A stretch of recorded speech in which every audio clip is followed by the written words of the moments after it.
तो तुम्हारे हिसाब से गड्ढों की वजह से ट्रक के ड्राइवर ने अचानक स्टीयरिंग घुमाई और फुटपाथ पे सो रहे 3 मजदूरों को कुचल के मार डाला, करेक्ट? नहीं भाई साहब, हमारे हिसाब से नहीं, ये जो कंप्लेन्स है इतने सारे, इनके हिसाब से। ठीक है, मान लिया, पर तुमने मुझे यहाँ क्यों बुलाया? वो ट्रक मेरा तो था नहीं। अरे भाई साहब, वो ट्रक तुम्हारा नहीं था, लेकिन वो कातिल गड्ढे वो तो तुम्हारे थे हैं। तो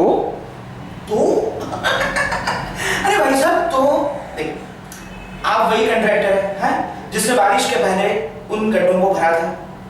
भाई साहब, एक ही बारिश के बाद सारे गड्ढे उभर के वापस आ गए। लेकिन सर, इसमें भाई साहब की गलती थोड़ी है। इनको तो यही कहा गया ताकि बरसातों के बाद फिर से इन्हें गड्ढे भरने का कॉन्ट्रैक्ट मिल सके। ना, गलत जरूरी नहीं है। वो क्या है कि हमारा जो लीगल डिपार्टमेंट है ना, वो अगर एक्शन ले तो हो सकता है कि ये तुम्हारे भाई साहब उनको जेल भी जाना पड़े है? अरे ऐसा मत कहिए सर, कुछ भी करके भाई साहब को बचा लीजिए। अब की ना तुमने पता की बात, सच बताऊं, मुझे लगता है कि ये तुम्हारे भाई साहब है ना, उनसे ज्यादा तुम समझदार हो। भाई साहब, तुम दोनों से ज्यादा समझदार है। मैं खूब जानता हूँ तुम्हारा इशारा किस तरफ है, लेकिन शायद तुम नहीं जानते कि मेरे कनेक्शन कितने ऊपर तक है। जेल में नहीं, तुम लोग जाओगे। तुम लोग हिम्मत कैसे मुझे यहाँ बुला के रिश्वत मांगने की? गधे कहीं के। एक मिनट भाई साहब, एक मिनट, आप गुस्सा क्यों ना? आपने हमें बिल्कुल गलत समझा। आपको जाना है तो जाइए, लेकिन आप, हमारी नीयत तो आपकी सच्चे दिल से मदद करने की थी। हमने रिश्वत लेने के लिए आपको नहीं बुलाया है ना सर? नहीं, गलत हो इस बार तुम। हमने रिश्वत देने के लिए, रिश्वत लेने के लिए बुलाया है, और वो भी बहुत बड़ी रकम। सॉरी टू से सर, लेकिन रिश्वत लेना गुनाह है, सरासर गलत है, बिल्कुल गलत है ये, और मैं आपकी कंप्लेन करूंगा। अच्छा, तुम मेरी रिपोर्ट करोगे? तुम क्या रिपोर्ट करोगे बताओ? वही जो सच है, सच और सिर्फ सच। हाँ, सच है, मैंने रिश्वत ली, लेकिन मैंने किस अपराध के लिए रिश्वत ली ये भी तो तुम सोचो ना। उसी अपराध के लिए जिसकी वजह से 3 मासूम मजदूरों की जान चली गई है।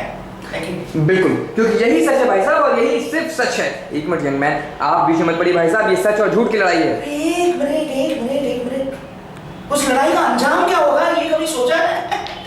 सोचा है भाई साहब? आप बताइए मिस्टर बाबर, आपने सोचा इस लड़ाई का अंजाम क्या होगा?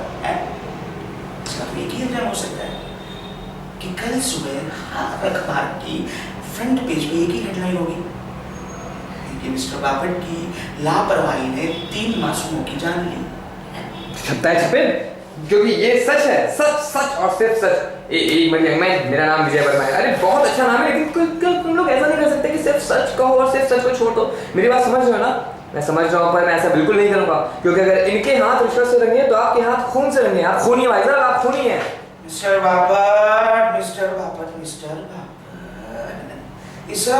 सब आप ही का किया जा रहा है।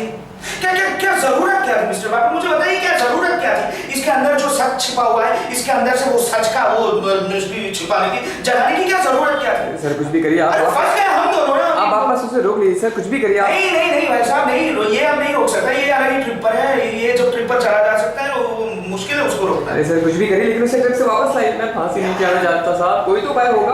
क्या उपाय? हाँ, एक उपाय है।